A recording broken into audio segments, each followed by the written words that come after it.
Prix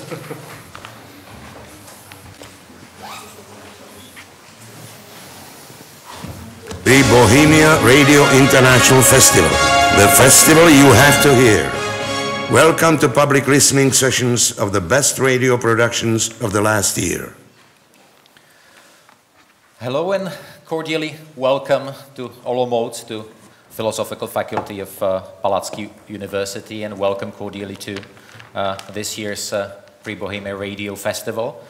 I would like to welcome you to an event which is a debate on fake news, a debate on media propaganda. And first of all, I would like to give massive thanks to the production team which is behind this lovely event, this lovely festival. Of course, I would like to thank the faculty for hosting this event.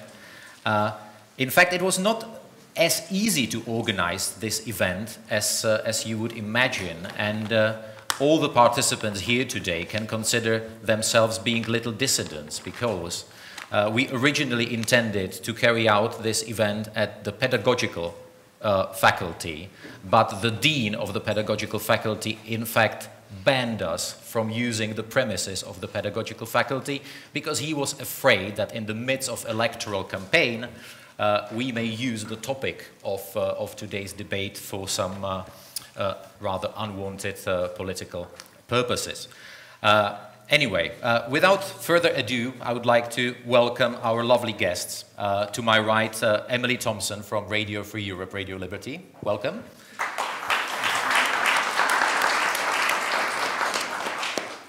Second from the left is Todd Nesbitt, Chair of Department of Communication and Mass Media Studies of University of New York in Prague. Nice to have you with us. On far right, not concerning his political thoughts, is Günther Neumann from Mitteldeutscher Rundfunk. He's director of online of this regional, but in general, public broadcaster in Germany. So welcome, Günther. Good to have you with us. I think you very much know his face and you know his name. Eric Best is American publisher and journalist. You know, of course, Fleet Sheet and Final Word. So welcome, Eric, to Olomouc.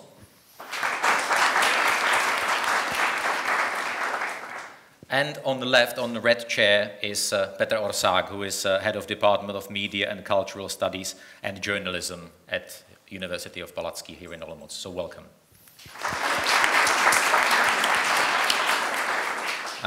My name is Jiří Hošek, and I'm a UK-based correspondent of Nationwide Czech Radio, which is the organizer of the festival. A real pleasure being with you.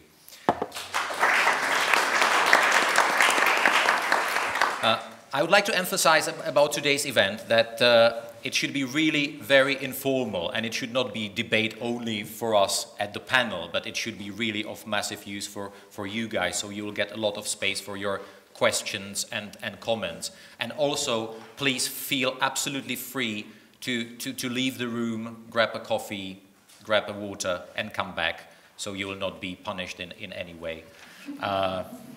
You will not be dragged into the floodlights. We should actually have probably three main pillars of our discussion, and I would probably start with to what extent have the mainstream media, especially the media of public service like Czech television or Czech radio, the responsibility, and to what extent have they contributed to the demand for so-called alternative facts, or in general less reliable news and sources of information. And if I may start with you, Günther, I think we all remember the events in Cologne, the New Year's celebrations and the incidents there, especially the sexual assaults on women in the streets of Cologne, which at the very beginning was not so much reported on. Especially the German public media were kind of ignoring these events for a couple of hours at least, and then there was a big backlash. So maybe if you can start, what was the atmosphere like then in your media about actually, you know, the whole perception of reporting about such events? Well, yeah, it was openly said Supergau, because we lost trust, because people will want from us that we report all the facts, and there were facts. A little bit complicated because the police played a certain role in it, because they don't published the facts, the real facts in the first night. And for us, it was very, very complicated because people said, we can trust you because you are not open in what happened in this night. And this is also a question about our self-reflection as journalists, because in the mean redactions or the mean editors in Hamburg or in Cologne, it's not my region, so we had not to report this, but they are, how can I say, they have a certain picture of reality, and if something doesn't fit with it, then they don't report. So that was the question for us. Let me ask you, because you're receiving feedback from your listeners and from your viewers. Now, since the start of the immigration crisis, so-called immigration crisis, do you think you are receiving more critical feedback from your media consumers? A lot, yes, because I'm also responsible for social media. And it was unbelievable. We had, perhaps the Pegida movement in Dresden. We have it today. Every Monday they demonstrate in the center of our city. And it was like a wave. We had sometimes for article, because we have comments underneath the article, sometimes 2,000, 3,000, 4,000 comments. Mm-hmm. And we needed psychological help to run this, because it was dark, it was very critical, it was trolling, hate mails, a lot. But that's normal, I think, in this case, and we have to deal with it. Of course, it's very, very difficult with public television and public radio and to evaluate them on their performance in the so-called immigration crisis, because you cannot follow the broadcasting 24 hours per day, and you can always miss a critical report by a whisker. But I know, Eric, that you've been having one or two critical remarks about the performances of likes of Czech television, especially. If you would see it in like European perspective, do you think that the media of public service in the Czech Republic with regard to immigration crisis actually kind of spark the demand for alternative sources of information? Well, of course, Czech radio is far better than Czech TV, so that's really... Thank you. Okay, we can even use the microphones. Oh, right. Sorry. Well, I think it was a similar situation in the Czech Republic as to what we saw in Germany, because the initial reaction of the public stations was to present the European view that was already predetermined, and everyone knew exactly what was expected of them. And when that met with tremendous outcries from certain parts of the Czech population, the public media were required to modify their reporting somewhat. And I think today, if we only talk about the migration situation, I think it's much more balanced than it was before. But I, at the same time, see a bit of a paradox, because when, for example, 2 weeks ago, Donald Trump announced or introduced a measure that was going to cause a lot of illegal immigrants to be exported, to be deported from the United States. Yeah, let's call it deported rather than exported. Yeah. That was a slip of the tongue. My English not so good. It was a bit funny because that came, I think, on, say, a Friday or a Saturday, and on Czech TV, and to an extent on Czech radio, but Czech TV is more visible for a migration situation. we saw the same stories that we see in the United States media, where illegal immigrants who have no right to live in the United States were pictured crying, saying that they didn't know what they were going to do, and they were very emotional reports with the desired effect of causing the viewer or the listener to have sympathy for the person. Right. The same method used by the media in the United States. Remember, these are people who are illegally in the United States. Just 2 days before this, in the Czech Republic, there had been tremendous reports about how successful the immigration police had been in arresting and deporting these same kind of people. So you had... So inconsistency. Inconsistency. In the United States, you basically had people telling their sob stories with the hope that that would allow them to avoid being deported, even though they were clearly violating the law. I think I get what you're trying to say. If I may continue with you, Petr Orsák, if I may elaborate on what Eric just said, do you think that Czech public media have learned a certain lesson in the past 2 or 3 years, and that their coverage with regard to immigration crisis has changed to a certain extent, has become more critical, more, as Eric said, more balanced? I don't think so. It needs to be more balanced because somehow they are going on the wave of anti-immigrant, anti-immigration rhetorics somehow, and somehow they don't know how to do the balanced news.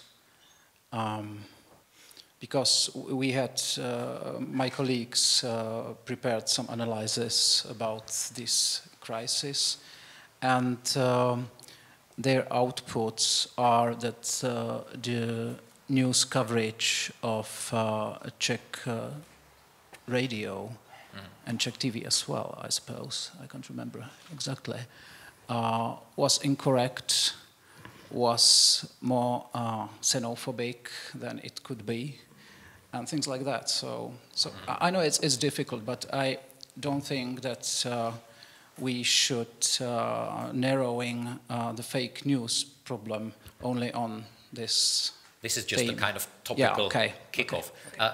Exactly. And Todd, may I ask you, if we imagine the main news program of Czech television, Události, and you have a story from one of the refugee camps, let's say in Greece, which is focusing on the disastrous hygienical conditions, and basically it's the only story in that particular program, which is very kind of, in a way, pro-immigration. It describes only the incredible suffering of the immigrants.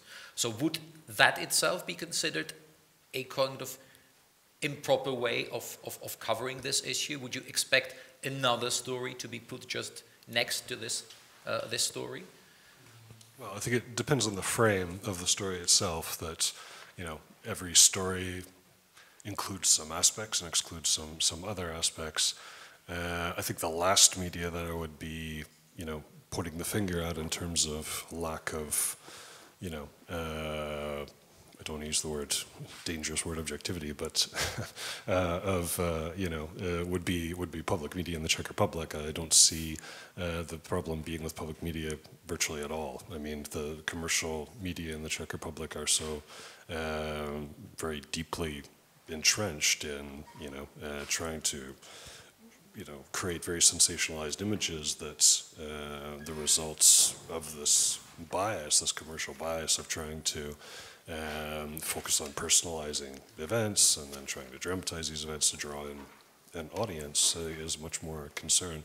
So a story on Czech television looking at this, you know, the situation in a refugee camp, you know, it would depend on how it's framed, but I would I can't see that it would require any sort of balances with some extra story, if that's what you're saying. Yeah. If the story itself is to focus on the situation of refugees, then You know, I can't think of any refugee camps that I know of that are, you know, of a very luxurious type that are deserving of some sort of, you know, coverage to balance the reality.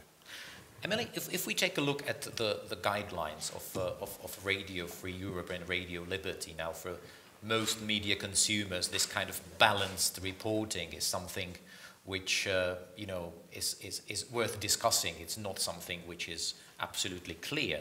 So, speaking of topics like the immigration crisis, how strict are the editorial policies of your media outlet? So the editorial policies are pretty strict once they're established, but these are things that we're constantly discussing and resolving in daily editorial meetings. So in Radio Free Europe, Radio Liberty now broadcasts mostly to the former Soviet Union, but also to the Balkans. And our journalists from the Balkans were really the ones on the front lines of the migrant crisis, because that was the path where many of the migrants came through. So one of the initial discussions is, what do we call them? Do we call them refugees? Do we call them migrants? Do we call them illegal migrants? That's a good point. And it was agreed upon at some point that we'll say refugees and migrants, because it's not clear yet who all of these people are. So we were also in a bit of a different position, because the mission of Radio Free Europe, Radio Liberty it's as not a human rights broadcaster, but reporting on human rights is in our charter. It's an important part of our identity, who we are as a media organization. So if we did more stories about the plight of migrants and refugees, it was probably for that reason. There were stories, though, about the response of locals in Serbia, locals in Macedonia, and I think they were quite fair, because they also discussed the pressure put on the border, the financial pressures, and to local people who were experiencing this migrant crisis. So, if I may elaborate on my question, what is expected from your so-called frontline reporters concerning their presence on social media? Because they can get into situations which can be extremely emotional. They can get carried away by the brutality of police force in Macedonia used against the immigrants or refugees, and they can, of course, write some very emotional, and if you may put it that way, biased status on Twitter or Facebook. Now, how that is regulated with Radio Free Europe? Well, a lot of it is service by service, but we do have a new standards editor. It's a new position that we've created. I think this is a trend within a lot of media, is to have one standards editor. A lot of this is taken on a case-by-case basis, but you know, journalists are expected to be professional and uphold the highest professional standards. And among those standards is not to lash out online and not to express that bias. So. That's an expectation. If I may ask the same question to Petr and Todd, actually. Can actually a reporter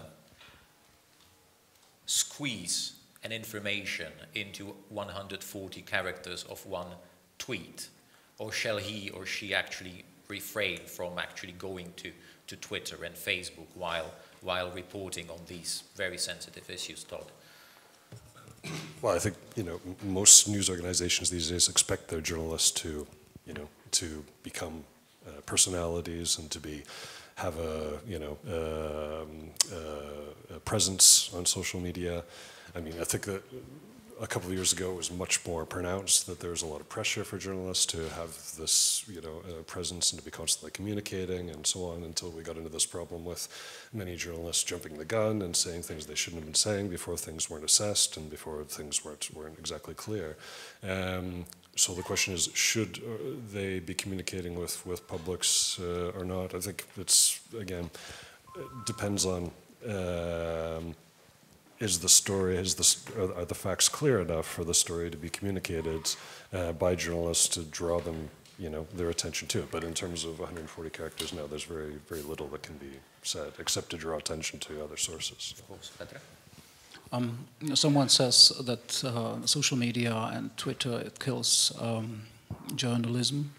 So it's difficult for journalists to work with this. It's, the speed of journalism is horrible, and sometimes it's difficult to deal with it. So, but they have to. I'd now give a chance to our lovely audience, whether in this stage there would be a question concerning what has been said in a previous couple of minutes, and you will get more chances further in the debate. I probably forgot to emphasize whether you could be so kind and switch off your electronic devices, first of all, of course, mobile phones. And I also completely forgot, and this is my fault, and I'm terribly sorry for that, to welcome the honorary president of Festival Prix Bohemia Radio, Hanna Maciuchová.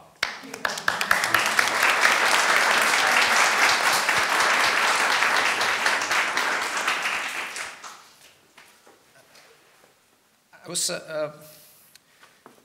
going back to our previous question, Eric, concerning your feedback that you're receiving from the readers of Fleet Sheet and Final Word. Did you notice a bigger demand for alternative sources of information? And do you think that this information is under big enough scrutiny in the Czech Republic? Well, it really depends on what you define as alternative media. My business is based on following the mainstream media, and I have very little time personally to follow what might be called alternative media. I'm not even sure what they might be.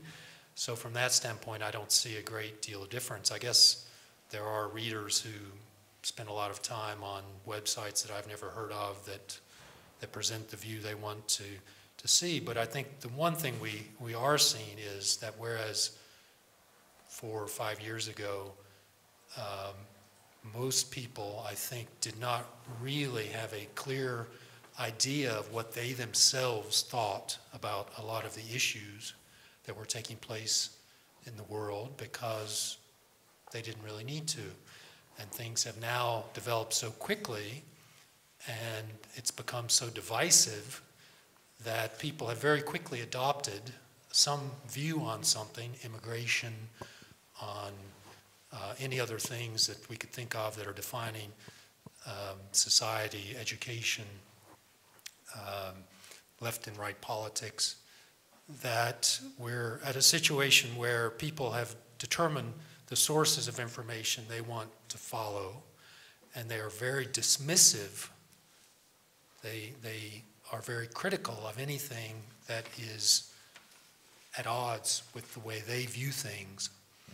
And I see this on both sides, both on the sides of those who, in terms of immigration, for example, those who support liberal migration, follow certain news media, those who oppose it, follow other news media, and there's very little overlap.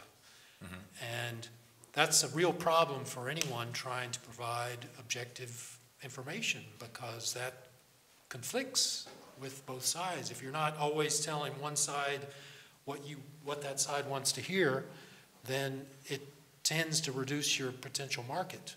Right.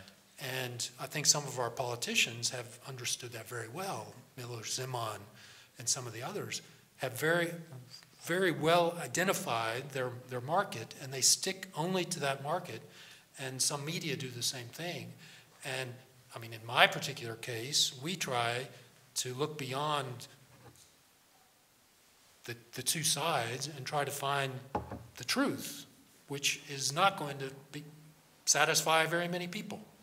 So the end result is that the ones that I would consider the best media are often the ones that are losing the readers. It was kind of funny when Seznam announced that it wanted to have the best, most critical media, and they were going to try to compete with Facebook. Well, wait a minute, you can't be both. If you're providing the best media, hardly anyone is going to read you. I mean, that's the reality of it. Hardly anyone is going to read you. I mean, we have 7,000, 10,000 readers, and I think it's not even realistic to have many more than that. If you're not on one side or the other clearly of the issue.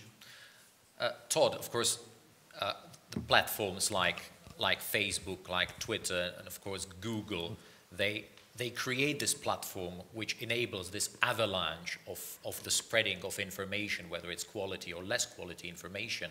Now, in the last couple of weeks, we have heard about some more commitments of people who run Facebook and Google towards tackling the problem of fake news. Now, what would be your comment to these commitments?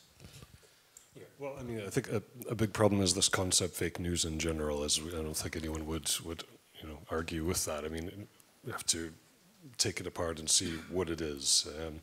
Is it real sort of journalistic form of articles? Are they videos that are going viral? Are they memes? Are they pictures? There's a whole lot of different types of information that are used strategically by different groups for their own purposes. So, have to think about what the incentives are, what the motivations are for these groups to do things, how they're using things, through which channels, and what sort of purpose it has, right? So on our lighter side, we have a sort of parody and so on, then to the other extreme of being propaganda that's financed in some non-transparent way by different, possibly governments or different types of groups. So, as you were talking about before, the previous question about people looking for some sort of alternative news in this environment, well, now it's possible for different groups that were previously marginalized to go and find things that fits in with their biases and fits in with how they see the world, which wasn't so possible before the age of convergence came along. Thus, these groups, through these various platforms like Facebook, can go and find these types of things.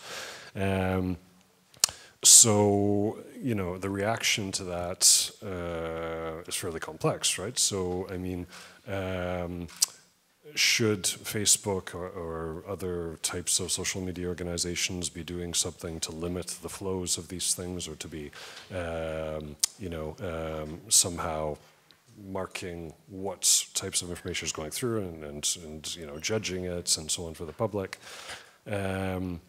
So it's a question, because a lot of times, when you label something as being non-news or something that's not acceptable, then you're marginalizing people again, and not only marginalizing, but also polarizing people. So that if you tell me that the news that I'm interested in is wrong, the first thing I'm going to do is I'm going to go and read it. Or there's something that's there that says that this isn't acceptable and this is not true from this organization, then it just leads me to want to go and say there, especially if it's being said by Google, the richest company in the world, right? I can see in Petr Orsák's body language that he wants to add something. Yeah, I think people should know, but they don't, that Facebook and social networks are not traditional news media organizations.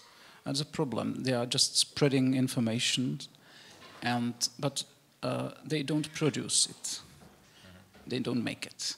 They don't do it. And the one thing is that people love conspiracy theories from the past. Yeah, that's true, and it somehow works with it. The spreading of fake news and so-called fake news. It's connected with the internet, or we can ask whether or how new is the fake news in real? Isn't it a buzzword for something what is much older, or is it really new? I think that it has something to do with internet and the speed of spreading information, and with vanishing of traditional gatekeepers, right, and things like that. We had our little pre-discussion in one very nice Olomouc restaurant prior to this event, and we were discussing how should we actually cultivate, or should we cultivate those dodgy websites which clearly have the record of using hoaxes, spreading fake news, and really administrating really intentionally caused media propaganda. And you might have noticed that last week one of the Czech tycoons, CEO of Jablotron company, Dalibor Dědek, gave an interview to Parlamentní listy, which was kind of surprising. The interview itself was perfectly legitimate and valid. So my question to Emily and Gunther would be, shall we say, oh, you are, dodgy websites, and we make no business with you, and people who read you are kind of no-touch guys, and you should be a part of taboo? Or should we actually try to cultivate them and talk to them, give them interviews, and get them from their kind of gray zone? Emily?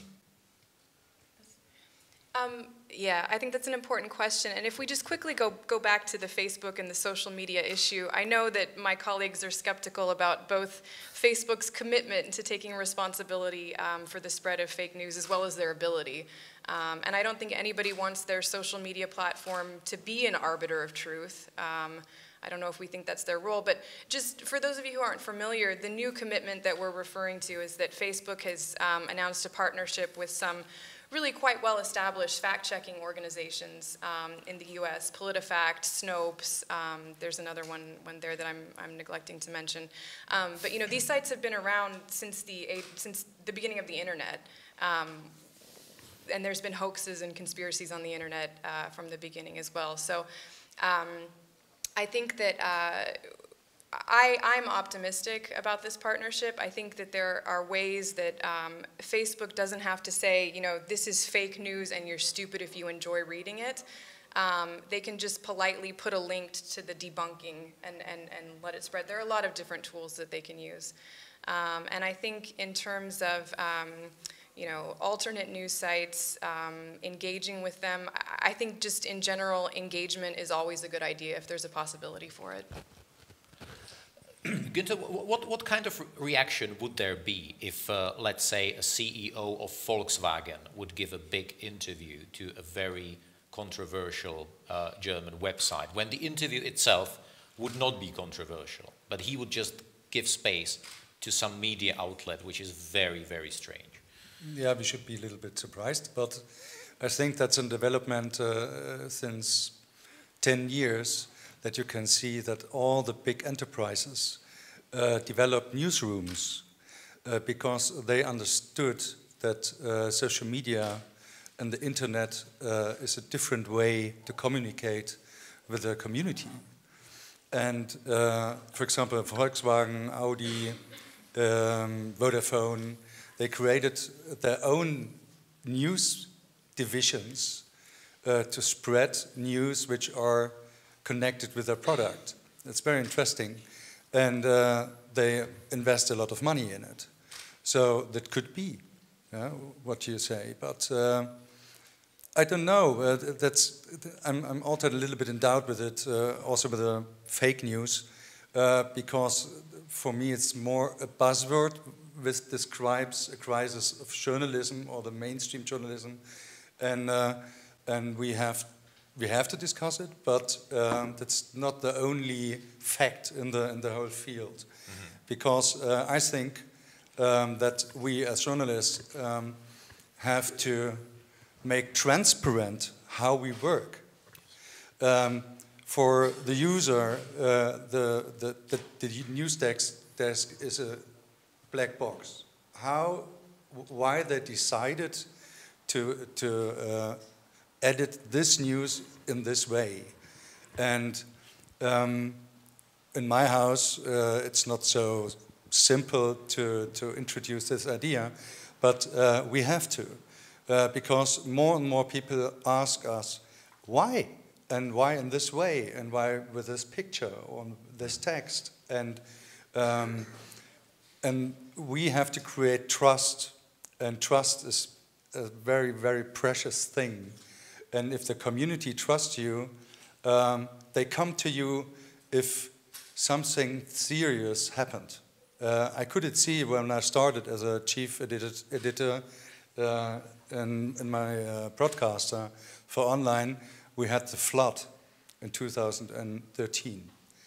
And it was unbelievable how the interest of the public merged. We had such a lot of clicks, but the interest was, they knew we are serious on the facts, how the help is running, where are critical points at the river, and at the last point, the government used our news ticker because we were very good, and this crisis situation shows me if something happened very serious, the people come to us because they knew they are very on the point. They are a little bit, boring, and in the normal life and not so entertaining, but they are serious, and they come to us.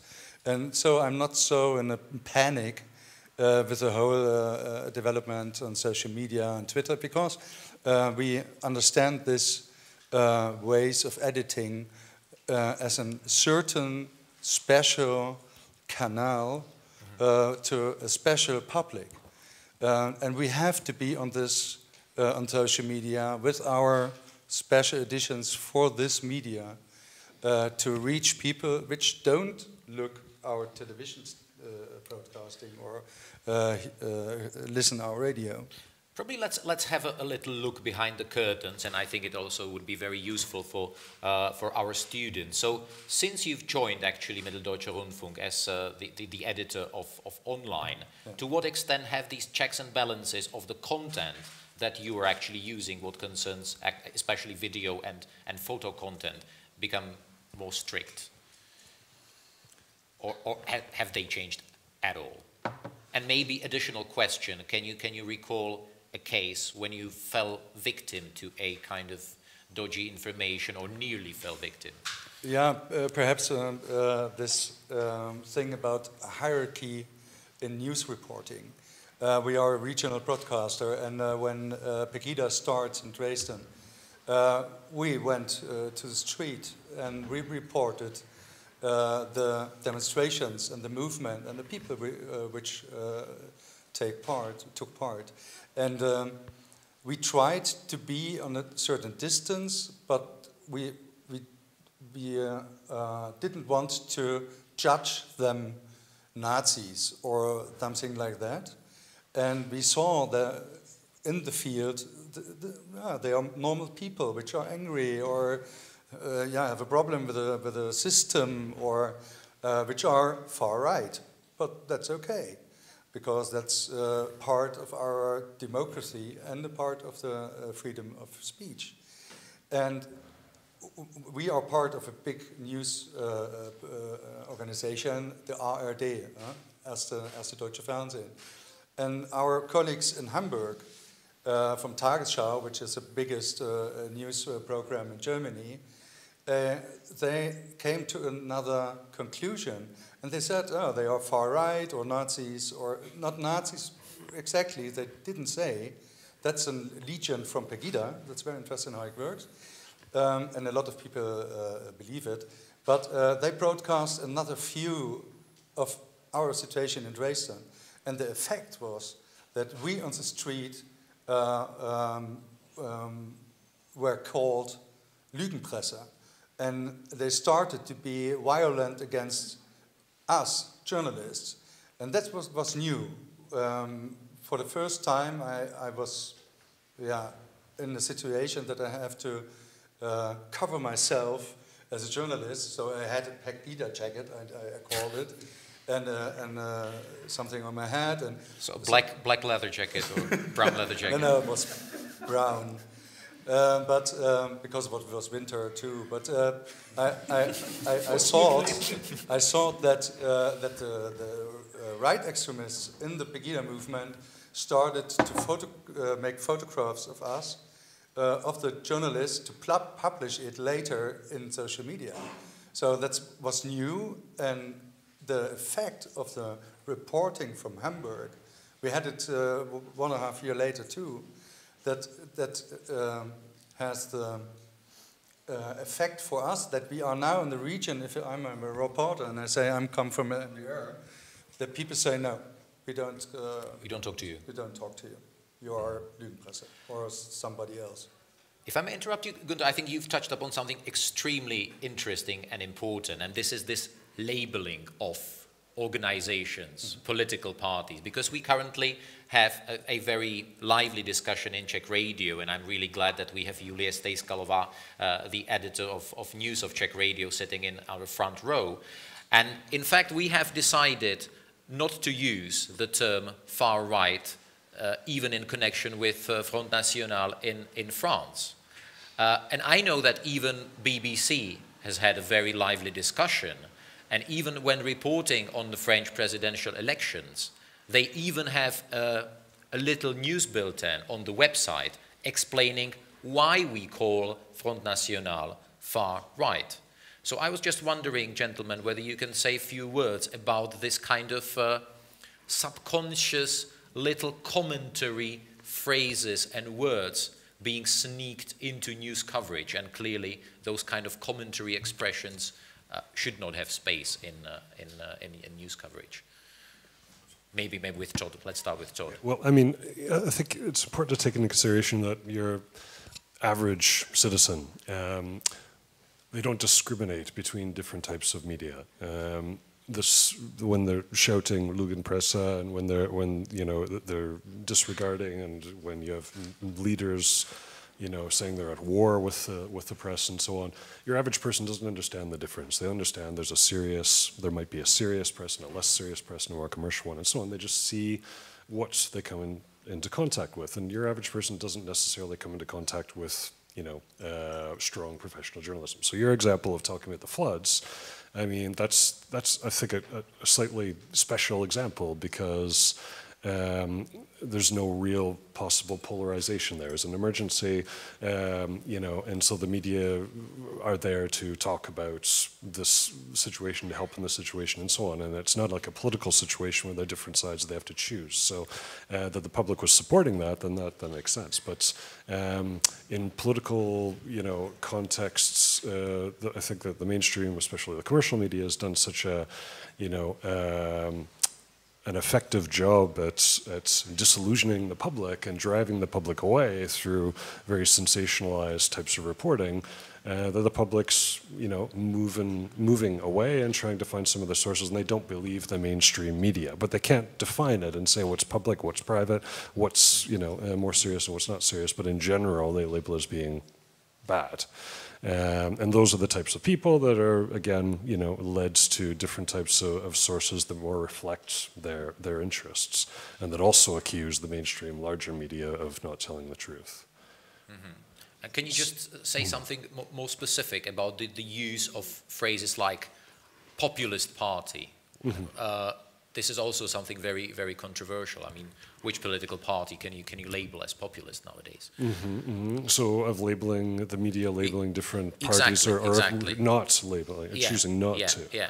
Well, I think that, that a lot of the mainstream media in many countries is in a crisis now, where there's this danger, at least there's this threat or discussion or possibly myth of the public disappearing and going to sites which are possibly harmful, and thus it's one method to try and keep them on board, is to try and not use such use different types of labels in order to not marginalize different groups, and try and bring them back to the mainstreaming. This idea of the mainstreaming process of the mass media is to bring everyone together, which is now we're all off in our different sphericals and our different tiny public spheres. So by trying to make things smoother, then there's this hope that things will come back together, maybe. If I may reformulate my question a little bit better, Orsak, do you think that the language that mainstream media are using is also pushing some people to look for alternative sources of information and alternative media? Yes, of course, because language of news is special, and the labeling could help sometimes, but it's dangerous uses of labeling, because we have some words like terrorist. For someone is terrorist, for someone it's fighter for freedom. Of course. And I know it's not the right example maybe, but no, that's what I want to say. Yeah.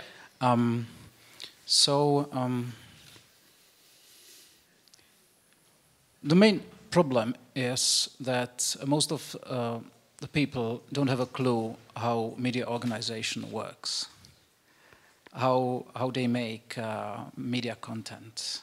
Right. And that's a problem. I think explanation can help, but not necessarily and not in every case.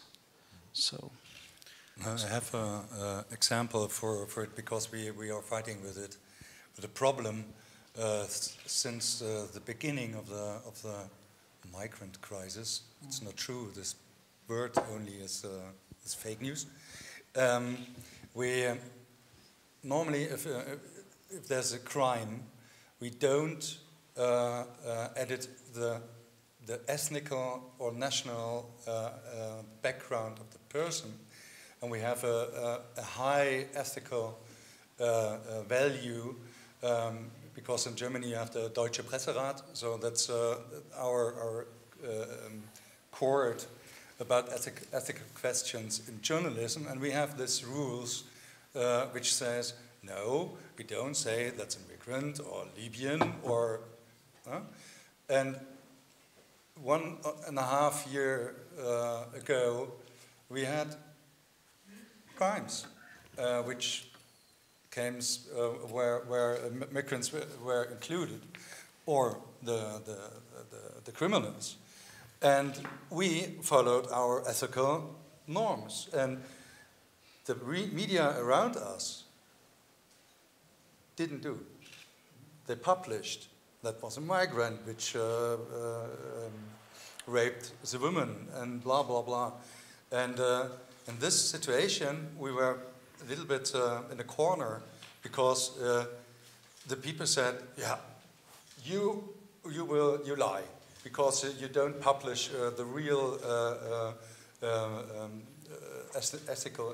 ethnical or national status of the person.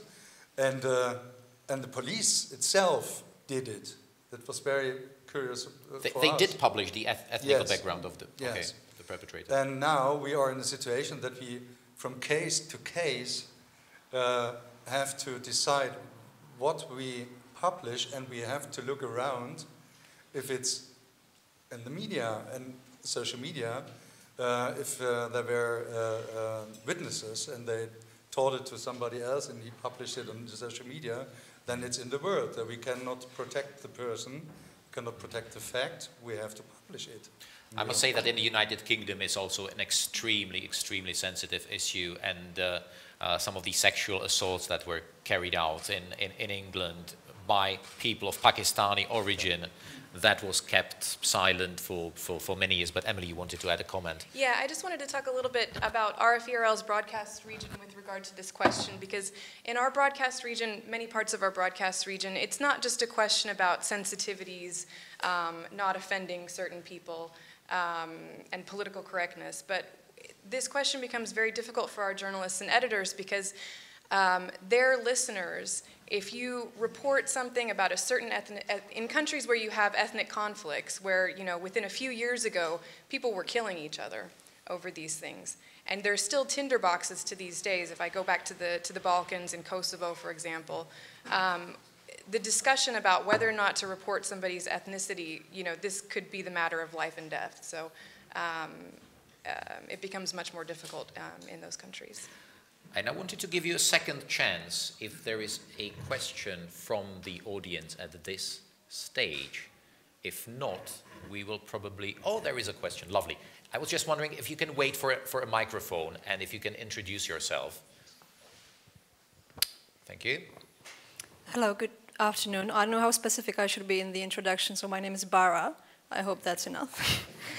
You don't have to be afraid. Okay. So I actually have two questions. If you could briefly tell us more about why the Czech radio has decided not to call the Front National the far-right political party.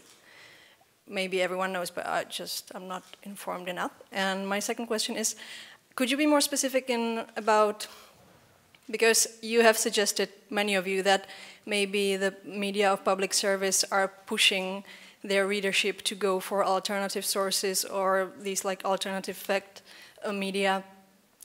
In what way, or why is that happening? Is it that the the mainstream media is being too soft or too like good or too vague, or what's your? Could you be more specific on that?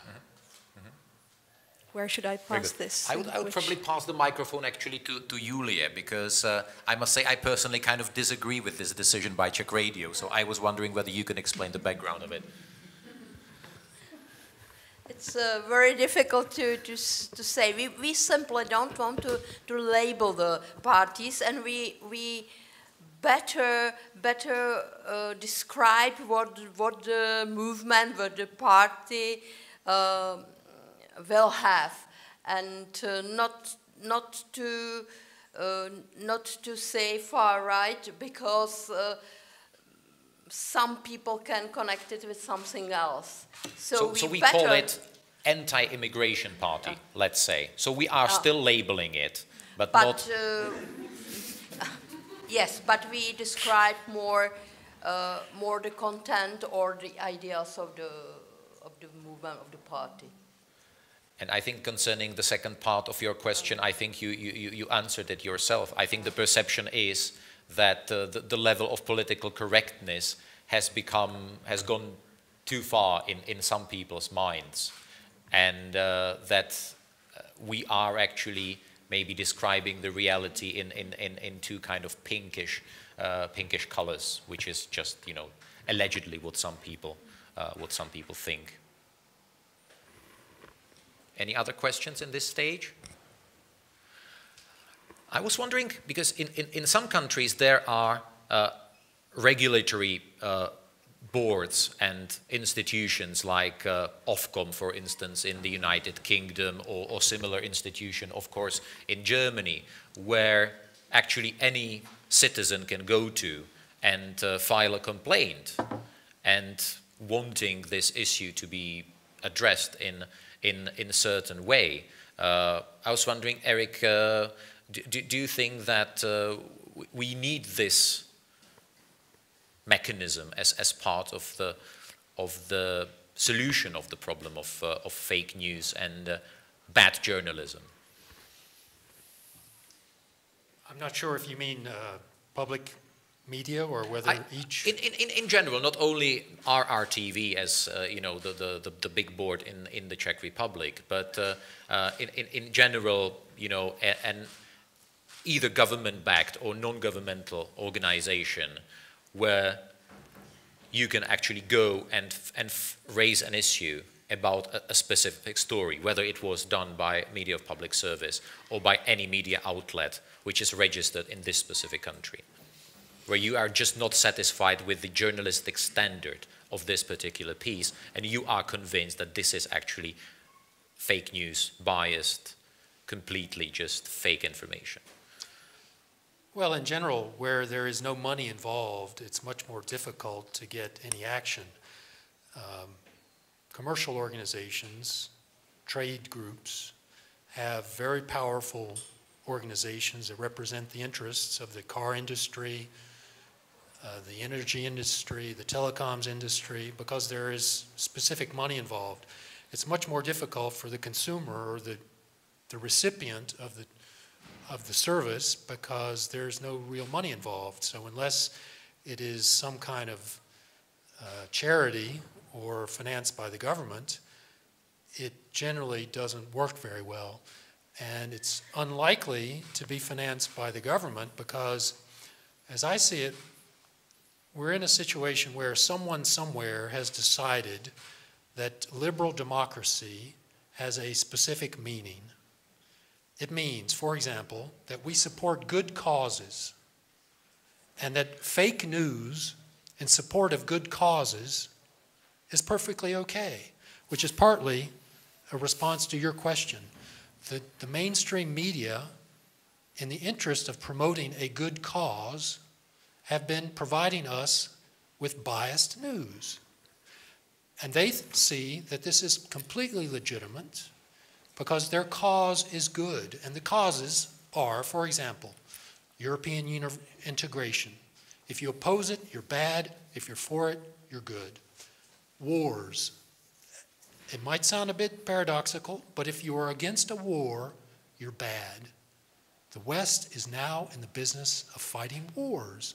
We are fighting 10 wars, approximately, right now, yet I doubt anyone in the room could even name them all. We are in the business of fighting wars. And we call them operations. We barely talk about them at all. That's the thing. We are also in the business of devaluing our currencies. In the Czech Republic, they call it intervention, or a different means for bringing about parity, or whatever it is they translate it as. In the United States, we call it quantitative easing.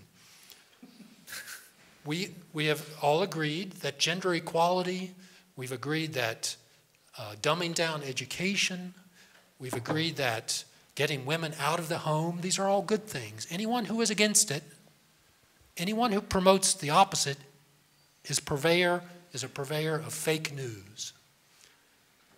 The same with Russia. It's a bit exaggerated, Eric. Is it? I think so. I would agree that there is a certain level of witch hunt, but I would not link it directly, you know, especially the issues of gender equality with fake news.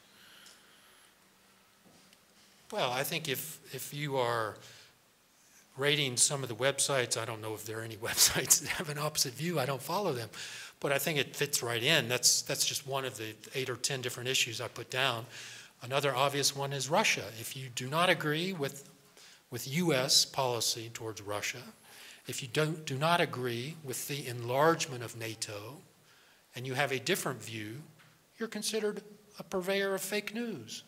And these are all issues where it's very clearly delineated, and anyone who steps beyond those bounds is in danger in the media of being identified as being fake news.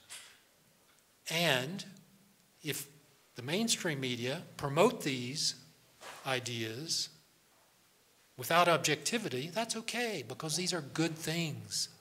These are good things. And you think, Eric, that this has become a matter of past couple of years? Or where do you see the roots of this development, which I kind of tend to a little bit disagree with?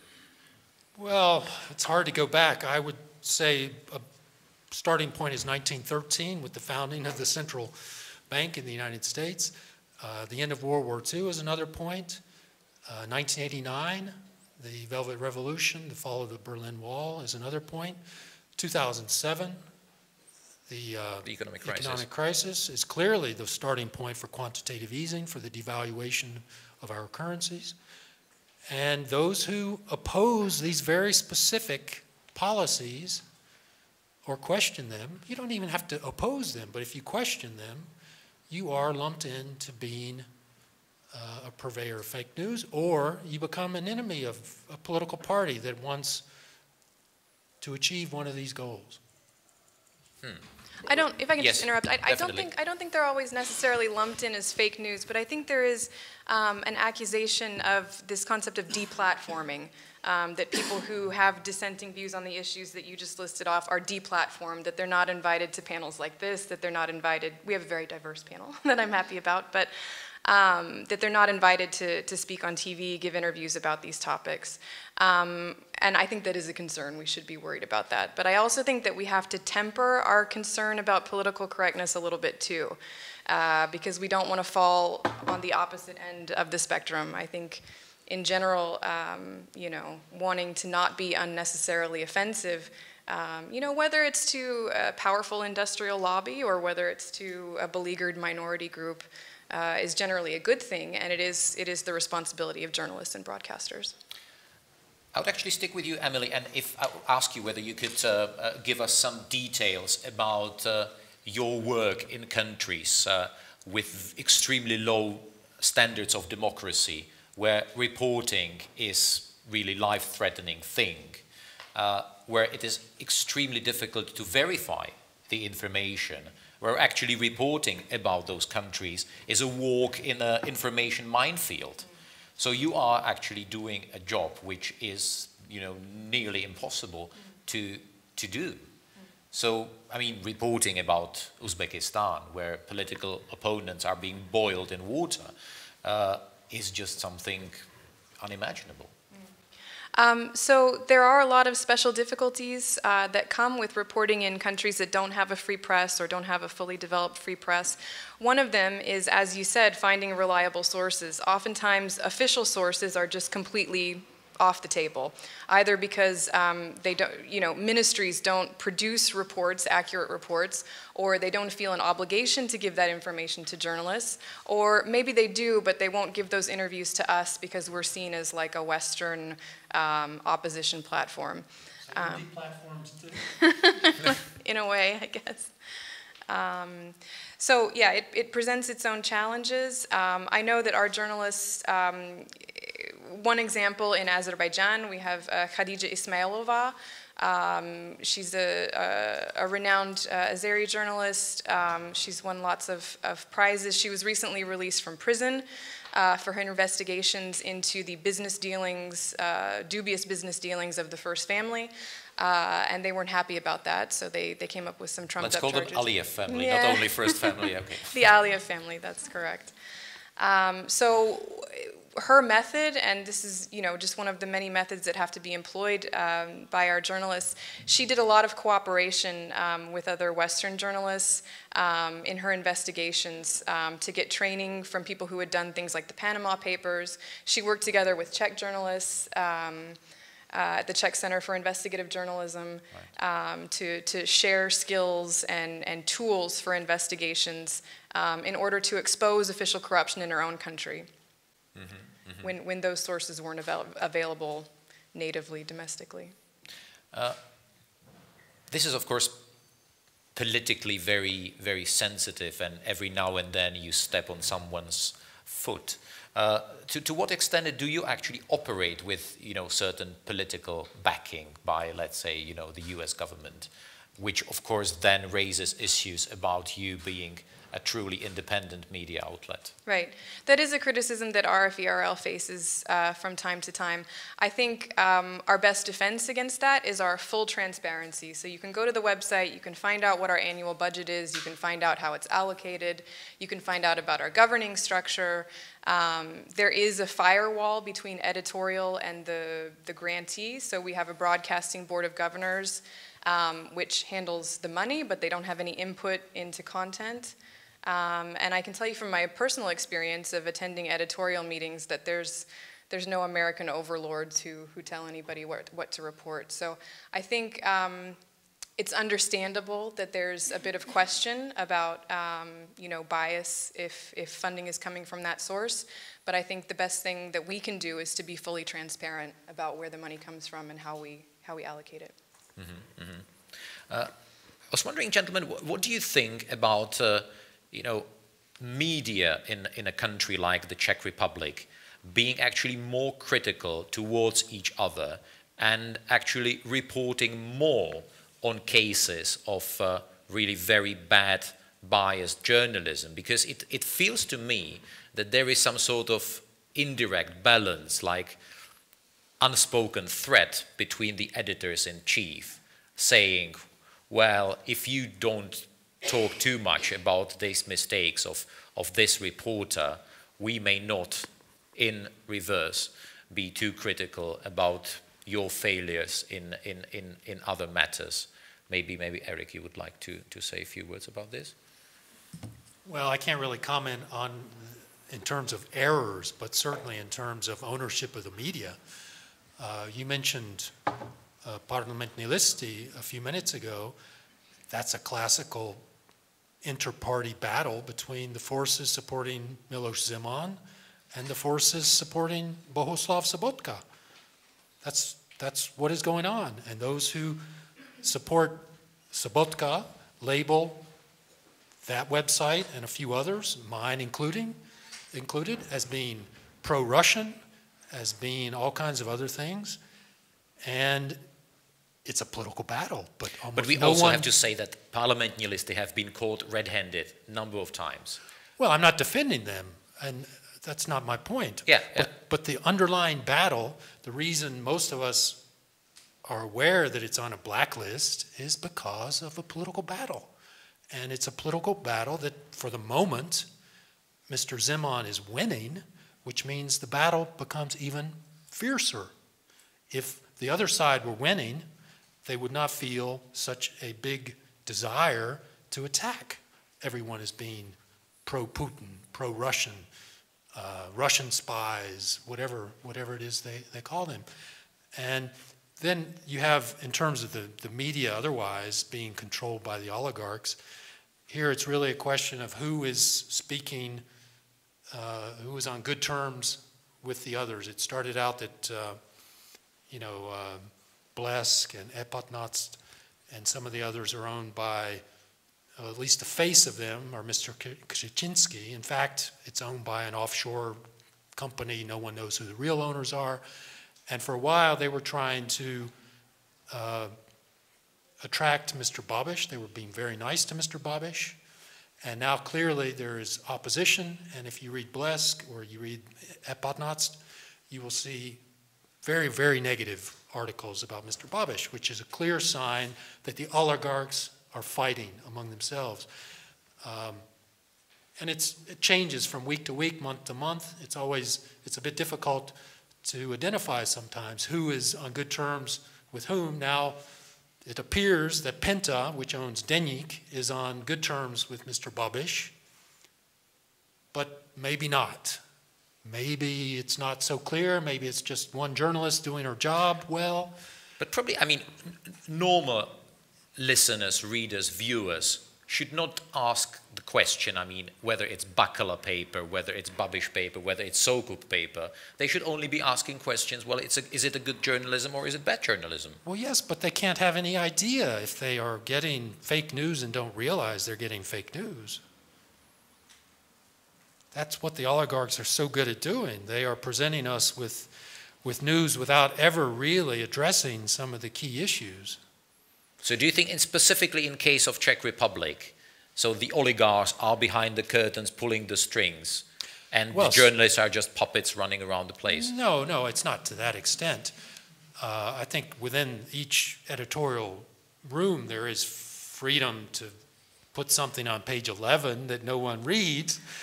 But if you read today's front page of Hospodářské noviny, it's a very clear statement by the Sobotka side of CSSD that Mr. Zaorálek is getting too close to Mr. Zeman and is starting to criticize the European Union.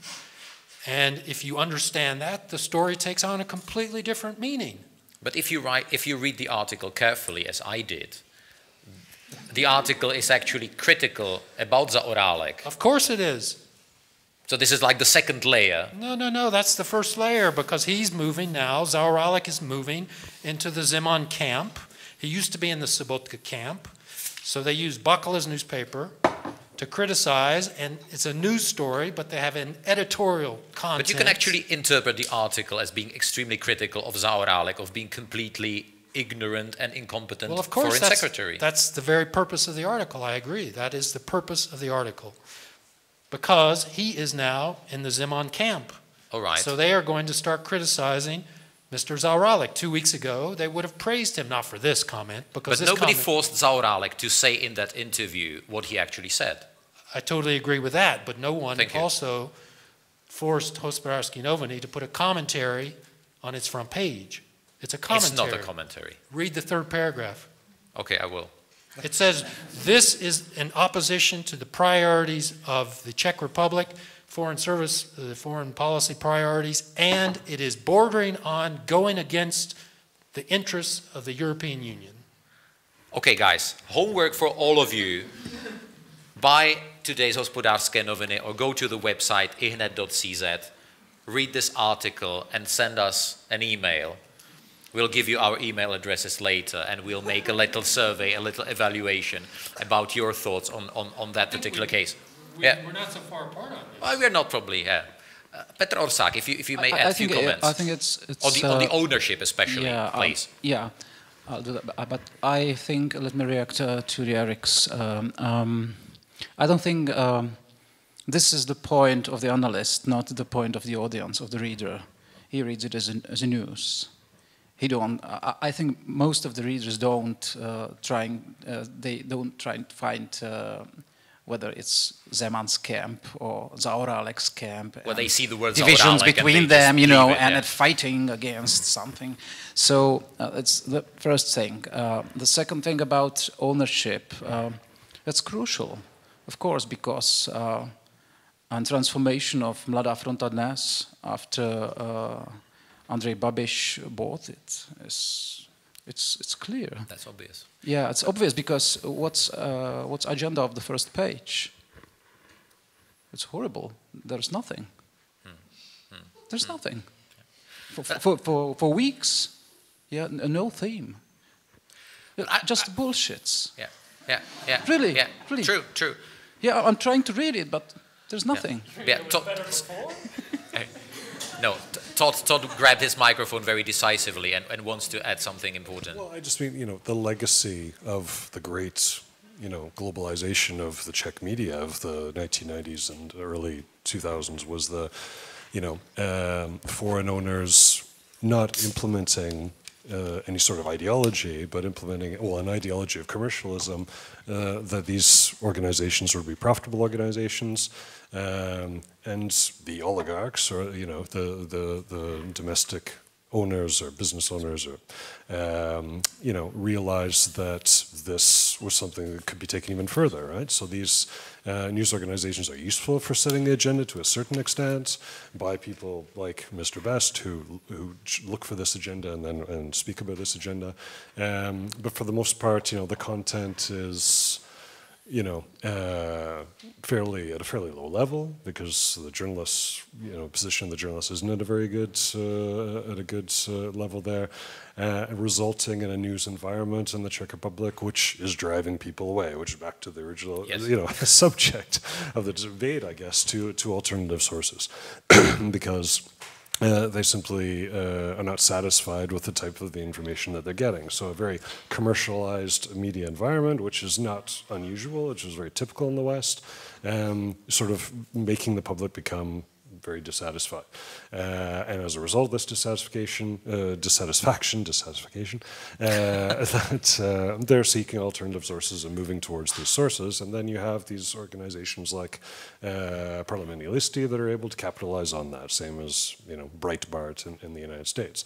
That this angry view of the public, that we're not getting this information from our news media, be it public or private. They're not giving us the information, they're not giving us the truth, but they're being, baited by the most popular news organizations like Novinky says that, with their short headlines that have been extremely effective in the last couple of years of clickbait, drawing in the audience to go into this information. When they compare that to what's on public broadcast, they're saying, well, they're lying to us because they're not telling us about the stuff that's going on, the threat to us, and this person that's attacked this person, and so on. And so they're moving away because there's no other alternative, and moving towards these organizations that are screaming things louder and louder, like Parlamentaristi. Parlamentaristi draws in lots of advertising money, very, very effective, and we'll see if there can be a change, like has taken place in the US with Breitbart in the last month, where they've lost over 1,200 advertisers because of public outcry. If the Czech public were that interested in doing something like this and demanding that corporations stopped advertising with organizations that are giving them crap news, things could possibly change. Ladies and gentlemen, I was just wondering, who has visited Parlamentaristi in the last week? Just raise your hand, and you will not be labeled. Okay, 1, 2, 3, 4. Nobody in this corner. Oh, I was suspicious about you, but no. Good, if I may go back to you, speaking of ownership of German media.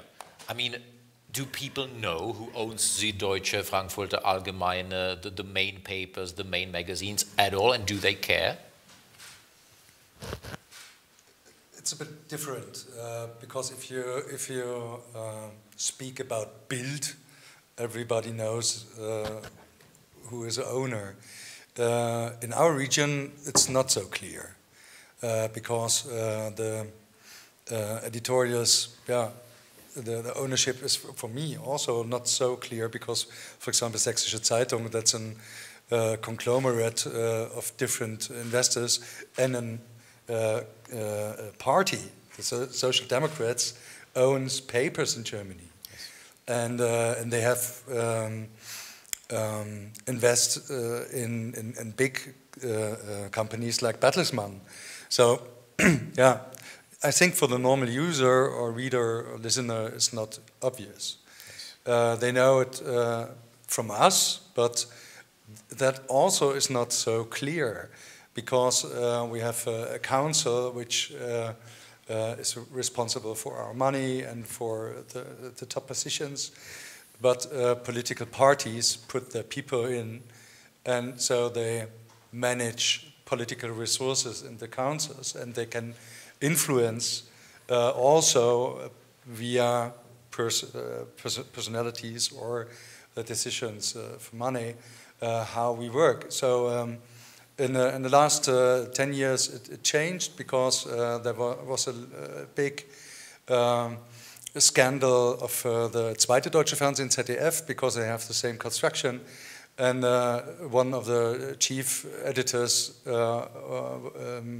would be fired, and of somebody, Minister President of Hessen, he wanted to fire him, and there was a big discussion, and in the last sense he had to go. So they changed the law a little bit, because politics is responsible for the law, which runs us. So that's complicated for us too in our work.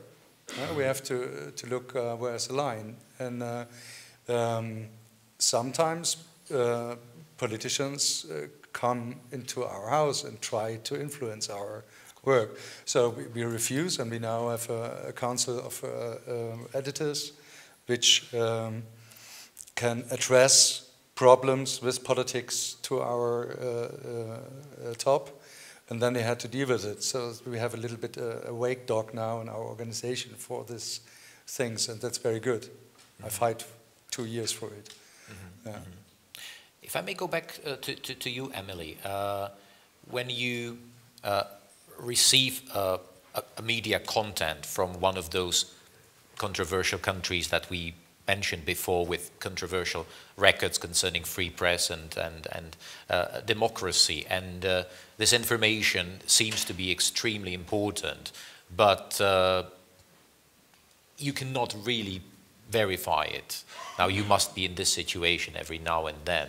So, can you describe any similar case from recent couple of weeks or months? Sure. So the policy of the newsroom is the 2-source minimum for every story, even if it's a really short story, something maybe not considered that important, but there should always be 2 reliable sources. So the iron rule is just not for discussion. Exactly. That one's hard and solid.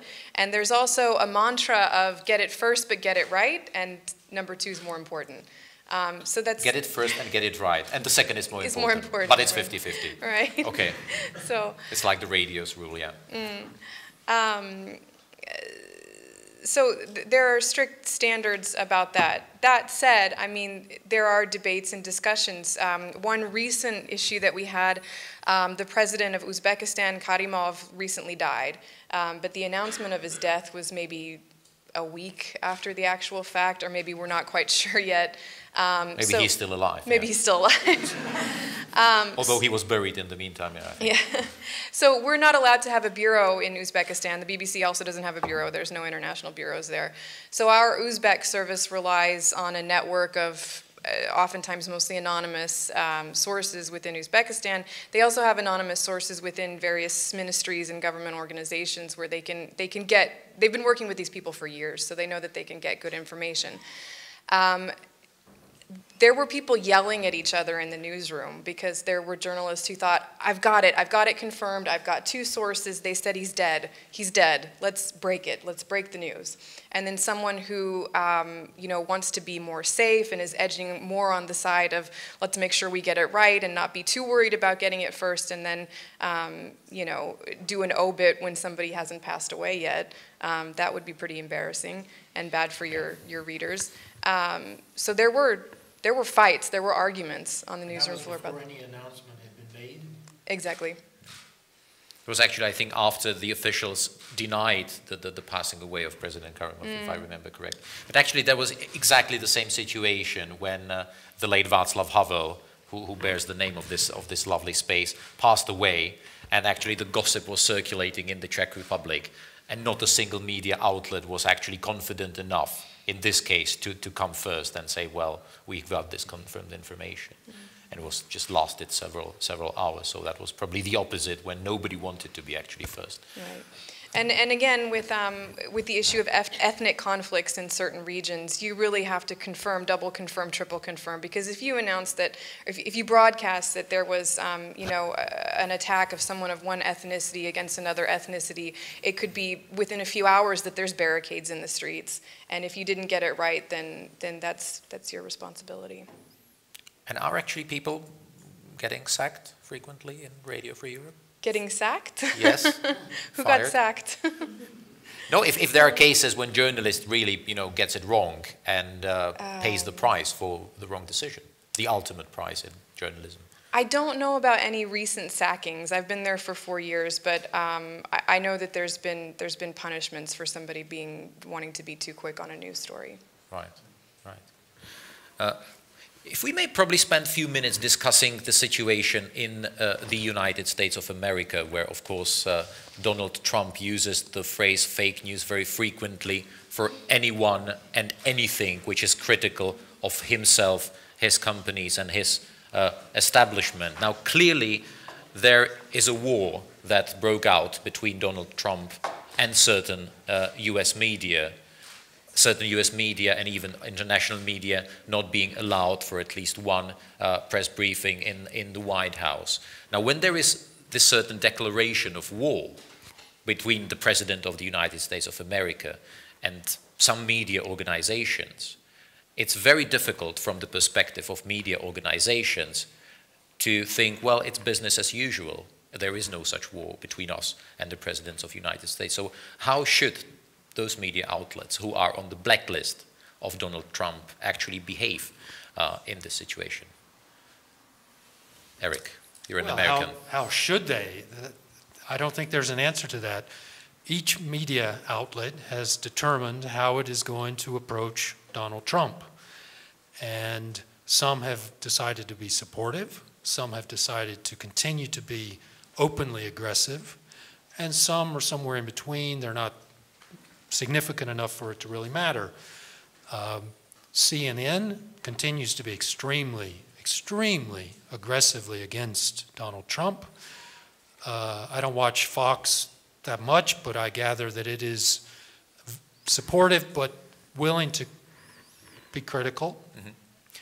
And I think we are reliving to an extent some of the television shows that were produced before Trump took power. And if you watch Homeland, the current season is very applicable to what is going on, because there is a faction within the CIA that is going after the president. And I think we're seeing this in real life, to an extent in the media, to an extent within the spy services, within the ministries, the departments.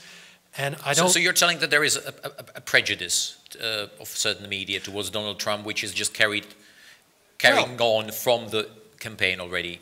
Well, it relates back to what I was talking about before. There is a good cause, and Donald Trump is certainly not a good cause. So those who adopt this view feel that it is completely legitimate to oppose their president, whereas in previous administrations, there was much less of it. I'm not saying it didn't exist. But if you do not know the term deep state, if you've never heard that term, it's something you need to understand what is going on now. And the New York Times has started talking about the deep state. These are the government officials.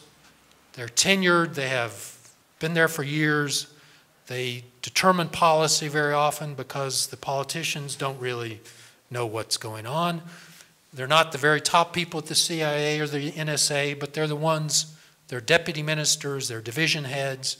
They're determining the policy or the implementation. And the New York Times is now officially on its front page writing about this, saying that part of the government has decided to oppose the president. Which is true. Which is true, and the media is doing the same to an extent. And the most obvious two are CNN and the New York Times. Mm-hmm. Todd, would you like to add something to this issue? If I may formulate a question, how should the American media, not only those who are on the so-called blacklist of Donald Trump, in this declaration of war situation, now behave? Now we heard that Eric said, well, look, New York Times is actually, pouring oil into this fire, and if you were the editor-in-chief of Washington Post or New York Times, how would you behave in this situation? How would you run the paper? Well, it's more of a complex question for me because, I think the problem with journalism in the United States is it's a very deep cultural problem in how the journalistic process works. So the public is now, has their lowest amount of trust that they've ever had in history with the media. So it's for Republicans around 14%, across political affiliation 30%, which has dropped continuously since 1985 when these first... Since 1985? Yeah, when these first studies started to be done by Pew and Gallup. And so it's been in this continual slide to the point where, the public is fed up with the way the media is behaving, but they can't quite put their finger on what's actually happening, and they usually blame it on ideological bias. Which misses the point, right? So it's not about the ideological bias that the media carries with them, but we all love to talk about it. Everyone loves to talk about objectivity, but the problem is not that. The problem is how the stories are told and what's being told in the frames that they're using, right? So in the invisible primary stage of the U.S. election, so the year of 2015, basically, Donald Trump's coverage by the major elite highbrow news media in the United States was extremely positive. 76% of content of talking about Mr. Trump during the year 2015 was positive. It was more positive than any other of his colleagues that were running for nomination of the party. But that's because, it wasn't because he was saying nice things and he wasn't saying, obnoxious things and negative things during that time. It was because there was a particular stage in the election where, because of the pressure on newsrooms to save money, that most of the stories were about winning and losing, what we call the horse race, right? So who's winning, who's losing, what's coming up next, is it possible that he'll win, how is it possible that this person with no executive experience is able to, blah, blah, blah, and so on. So a lot of the coverage is very, very positive. And that stayed up through the caucuses and the primaries, up until the general election stage, and everything turned very, very negative for Clinton, for Trump, and resulting in the most negative political campaign in the media since 2000 with Gore and Bush.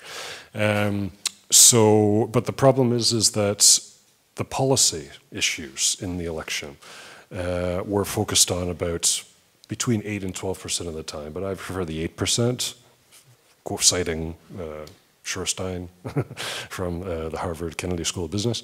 But 8% of the time, issues are discussed, actually talking about issues, right? Maybe 11% for Clinton, 8% for Trump. The rest of the time, it was just focusing on the scandal, focusing on the silly comments, focusing on the tweets.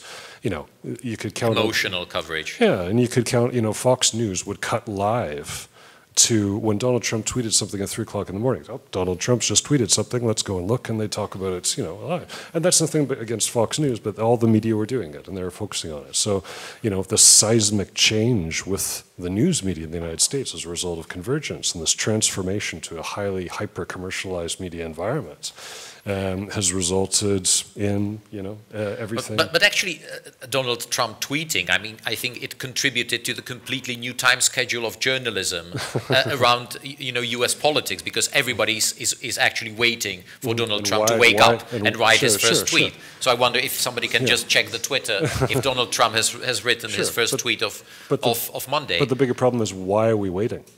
Right? What are we waiting for? Right? Absolutely. It's because it's cheap. I know. Right? As we say, it doesn't cost anything. It's a big change in media coverage. He's setting the agenda. Oh, yeah. It was opposite before. Media set the agenda. It was agenda setting. Now Trump setting an agenda. It's the same in the Czech Republic with Miloš Zeman. He doesn't use Twitter, but he tweets as well. Well, but he has Mr. Ovčáček, of course, yeah. So it's a totally different situation for media, for mass media, I mean institutional. Yeah. No? Not yet? Okay, let's wait a couple of minutes. But Petr, I wanted to ask you for a few comments concerning this declaration of war, but maybe just forget about U.S. media and Donald Trump, but let's say in the Czech Republic, let's talk about Respekt magazine and Miloš Zeman. Let's talk about Miloš Zeman and Hospodářské noviny, etc. Yeah, it's declaration of war, or whatever we say. It's way to hell for journalism. So I think the only way out is to insist on balance journalism, on accuracy, factuality, truthfulness. Yeah, because you looking at facts. You have principles for 100 or more years of journalism, and I mean quality journalism. So that's it. That's the basis. No discussion. Ladies and gentlemen, I think plenty of controversial issues. We mentioned people like Trump, Babiš, Bakala. Any comments from the crowd? Any questions at this moment? Yes, please. Maybe if you can wait for the microphone, please.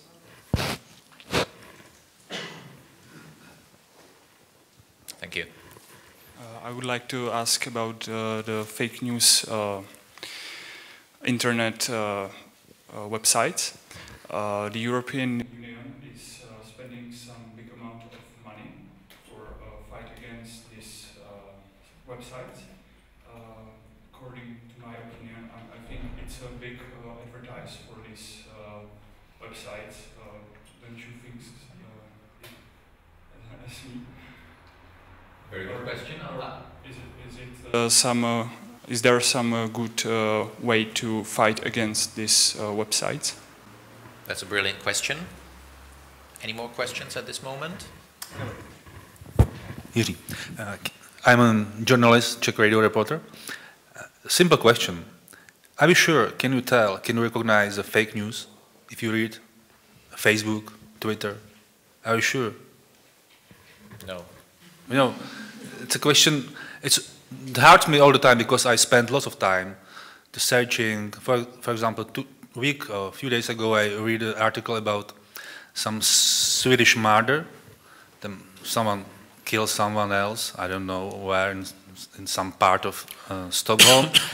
And I was sad because it was written the attacker was immigrants or something like that.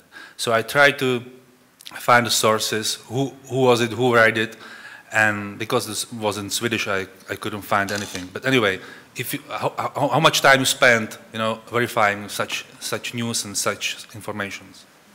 Yeah. I think I can't say that I'm 100% sure that I can always identify it because that's the brave new world we live in. But I think there are some strategies that everybody can use, not only people, media professionals like everybody here, but just your average news consumer. If the URL is a bit strange, at least I'm not that familiar with Czech fake news websites, but at least in the English language media sphere of websites, if the URL looks strange, it looks like it's trying to imitate a reputable news site. So the origin of a lot of pernicious fake news in the US is abcnews.com.co or something like that. So check the URL. Also the About page, a legitimate news source should have lots of, like a masthead basically, who are the editors, who are the journalists, bylines where you can find out more about the author of a certain article. And also the use of language, which obviously, it's easier for me to detect those things in English, my native language. But if there's too much emotional language, headlines have to be provocative to a certain extent to get people's attention and to get clicks. But if the headlines are overly emotive, if you feel yourself getting angry and you're not sure why, I think those should all be warning signs of fake news, and then you just have to decide how much time you want to invest investigating it yourself. Gunther? Yeah, I can add another solution. You can use Google picture search to compare the picture if other pictures in the same case. And people are searching now for a new solution about metadata, because every post, every tweet, every article has data behind the picture and the text. And I know a French initiative which tried to program now a browser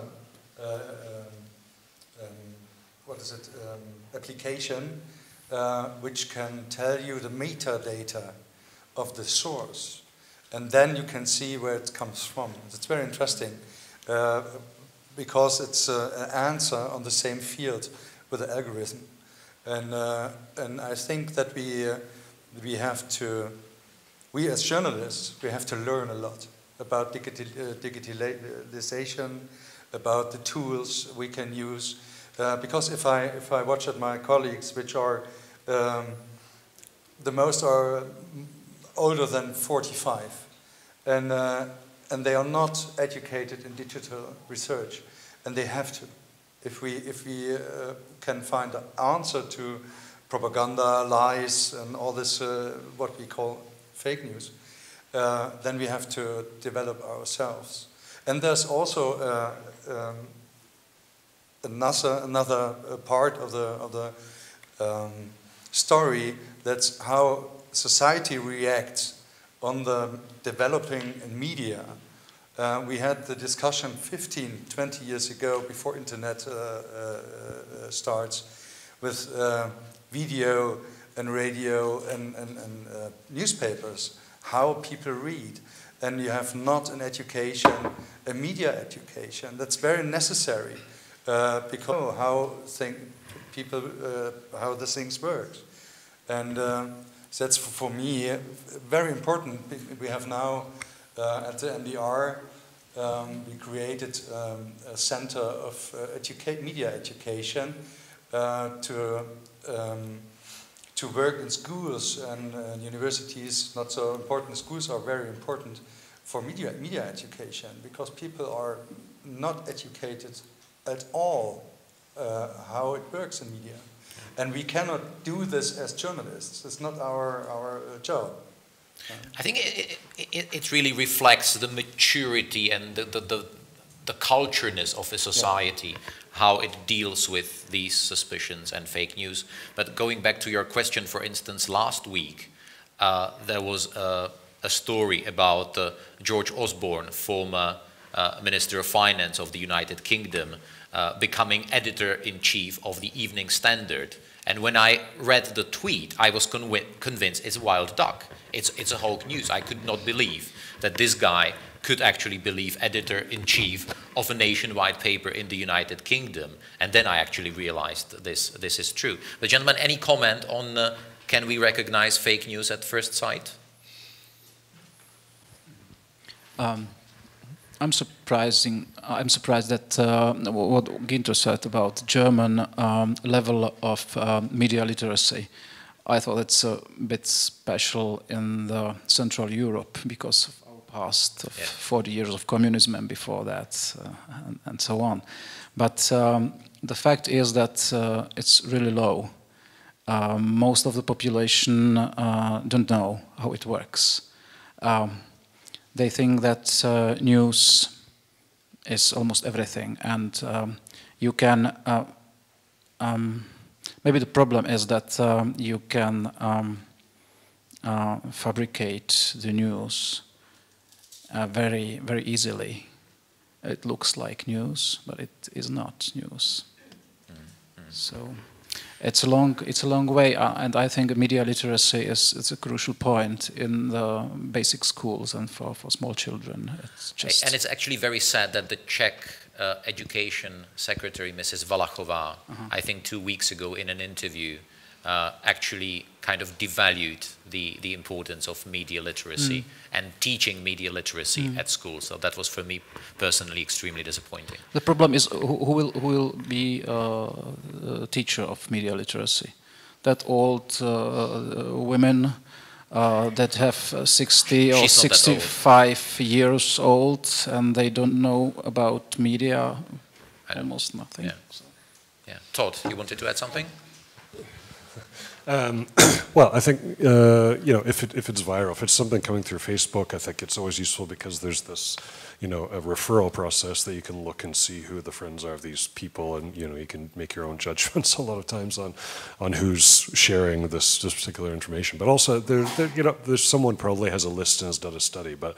Going back to the question for our colleague here in the front, connected with that is that I was looking at Stratcom today, looking at European Union funded projects, and what I found interesting is that I like how they list different fake news sites and stories. The only value I had for it was that I could see different countries, similar types of news sites and similar types of stories, where I could easily see a research project in terms of, linguistically taking apart the text, because a trend, I don't know if you can call it a trend, but with fake news sites tends to be that the headlines are very long, extraordinarily long. It's not girl bitten by bear. It's like a girl was bitten by a bear because the Minister of Finance said that, something like this. So it's more complicated.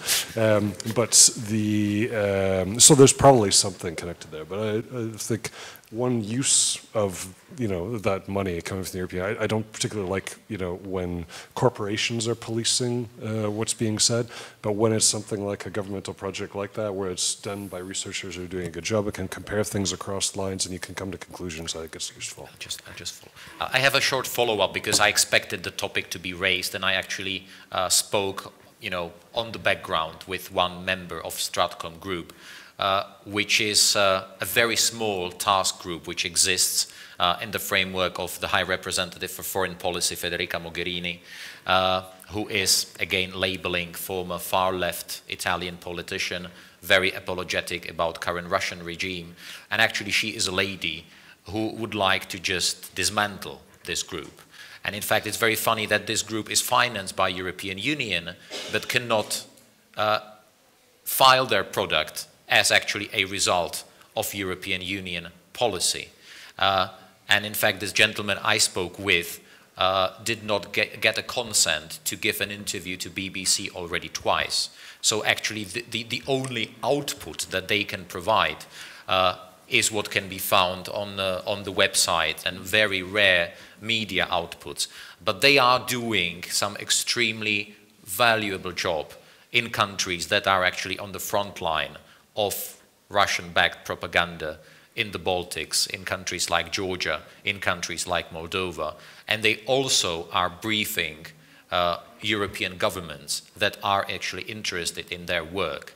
So I know, for instance, that couple of months they had a series of very important, in my opinion, briefings for Dutch government officials, for people from the office of the Minister-President of Holland, couple of months before the general elections in the Netherlands, and they were even briefing people from Dutch Secret Service about the threat posed by fake news.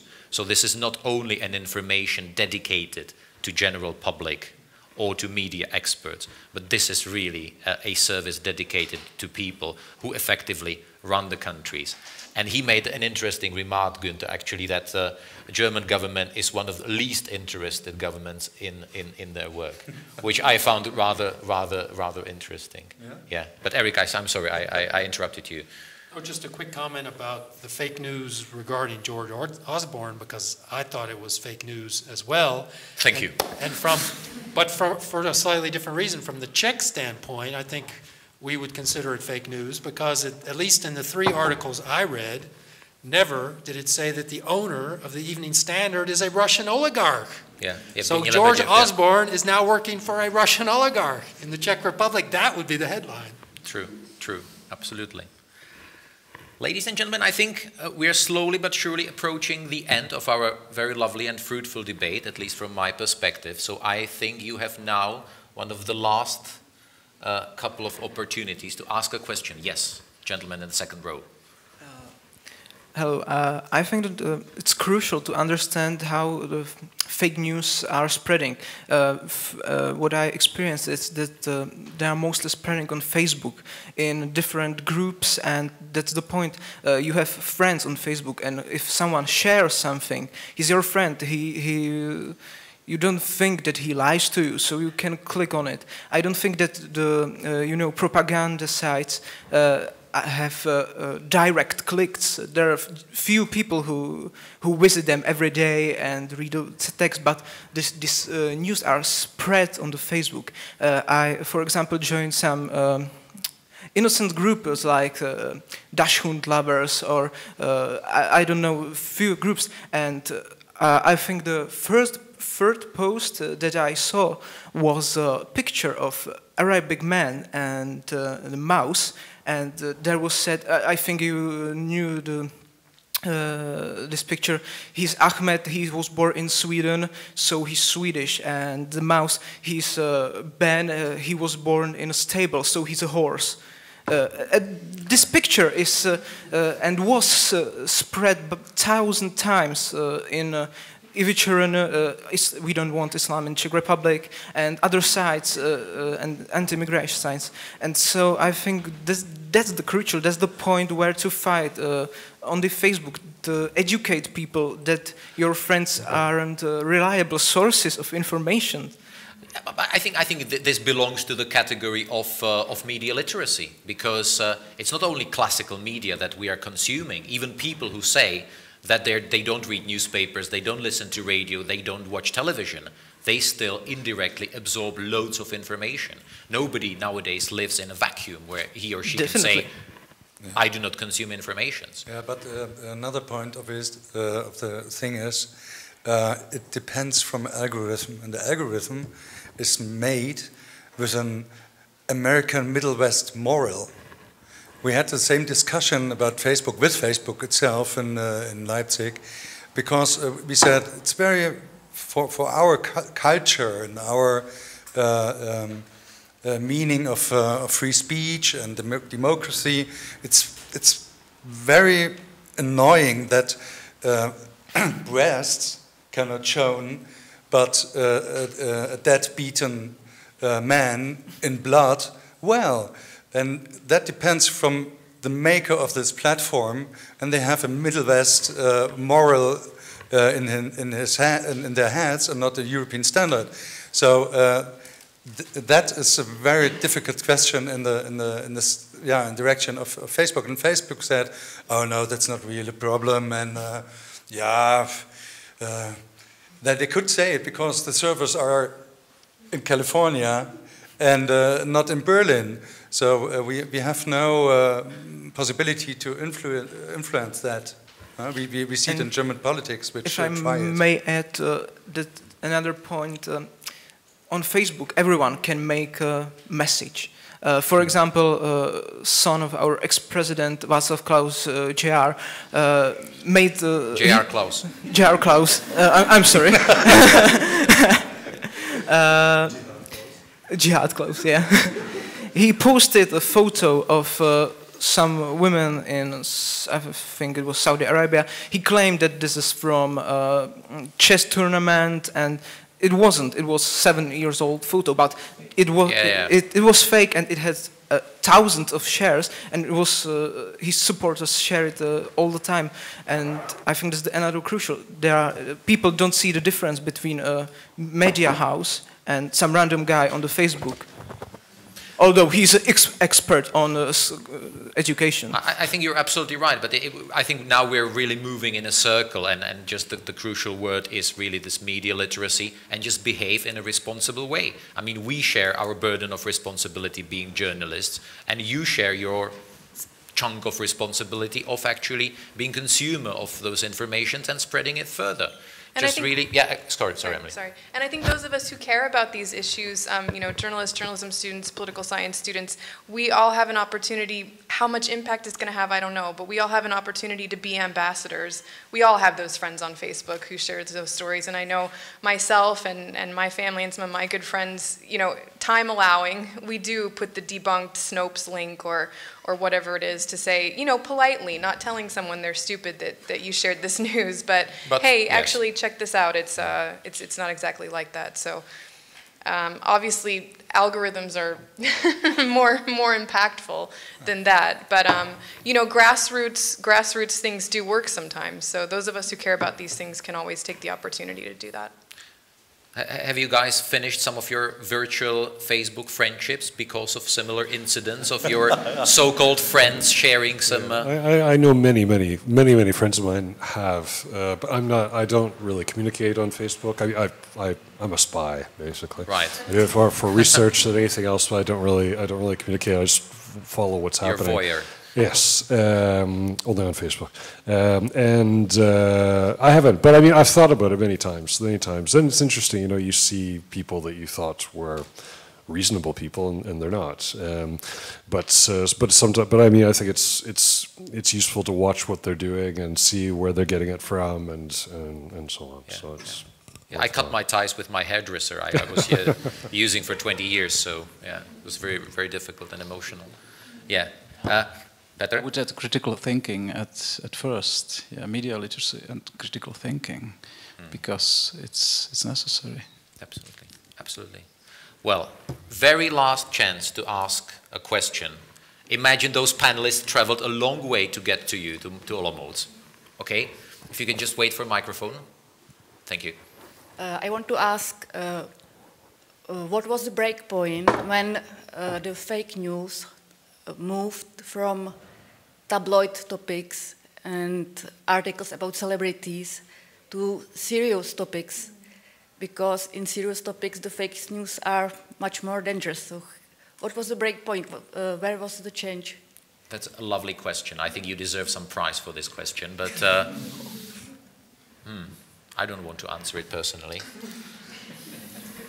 I think it's a question for Todd and Peter. I don't think there's necessarily a break point. I know what you mean, but I think that many, again, it's this problem of defining what a fake news site is. But it's, you know, politically motivated sites using information that's less than true, a lot of times still keep the celebrity factor. You know, they function like BuzzFeed the same way. You know, they have all the fun, silly stuff about celebrities and so on, and then they'll have the content, their political, you know, agenda pushing it forward. And then there are some that are more, you know, like Aeronet. You know, we should be giving the names of these organizations in the Czech Republic, but that are just focused on political news. And I think the ones that are mostly just focused on political news are ones that are sponsored usually by governments, you know, because the ones that are you still have celebrity content and so on, they need the advertising money. You can see the advertising popping up,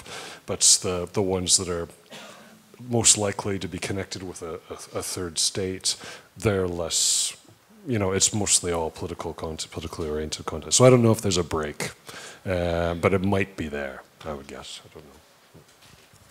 Maybe at first, it began with so-called fake news economy. So fake news as business, and then fake news as politics, politicians for using in politics. Eric, chance for a final conclusion. Well, I think it's of course these factors as well, but it's also the phenomenal influence and spread of Facebook over the past 3 or 4 years. People who were not members of Facebook are now members, and it's largely because of that, because now that's where people go to. And in the United States, there was a figure this week or last week that this year Facebook and Google will have 75% of online advertising revenue in the United States, just in the United States, 75%. So it's going to continue, because Google has its revenue from a different source. Facebook is more the one that is serving as the dispenser of the news we're talking about, whereas Google is operating on a different level. So Facebook's position is increasing, and at the same time, they are being urged, and even in Germany required, to become the arbiter of what is fake news. They can be, according to a proposal last week, they can be fined up to 50 million euros for not doing it. So their importance is going to increase. And one last sentence. Yes. This will change in some countries when, as it has in Germany, in China and Russia, when the government decides that it will not allow Facebook to have such influence over its people. Thank you so much. Gunther, final remark from you, not necessarily on this topic. No, perhaps a historical perspective, because fake news starts very early. One example is Napoleon, which used paintings of its battles which he lost, and in the paintings he won. And the paintings traveled through whole Europe, because Napoleon was the emperor of all Europe for a time, and he influenced the public opinion about his success. And that's what I think about the whole development, and now that's why fake news for me is the buzzword, because journalists have to work with the world, with the reality and with facts. And in the time of the 1920s in Germany, we had these flyers from all the political parties, and till Hitler came, 10 or 13 years. And so we had fake news on street, and the people lived on street. The social center of their life was a street. If you watch old films, they are there, and there are morning papers, evening papers, and all this stuff. And they had the same problem as we have now. And so I'm very relaxed with it, because we have to do what we have to do. And we have to understand that we journalists also live in a special matrix, like politicians, and we have to talk about that we live in this special matrix. So transparency, for example, is a special word for me. Thank you, Gunther. And Emily, closing word from you? I think one of the conclusions we can take away from today is that defining fake news and propaganda and disinformation and untangling them from each other can be quite difficult and complex to do. But the stakes are incredibly high. We've seen that they can affect elections, they can undermine our faith in institutions, they can ruin our friendships on Facebook. So we all have a responsibility to keep talking about this, and I'm glad to see so many people here today. Thank you so much, guys. You've been an absolutely amazing audience. And, of course, massive thanks to our participants, to Emily, to Gunther, to Peter, Todd, and, of course, Eric.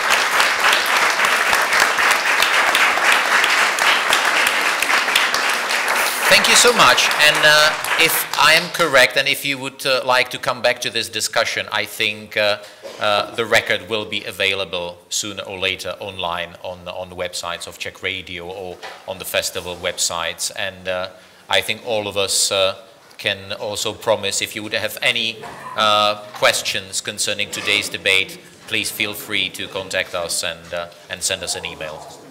Thank you so much.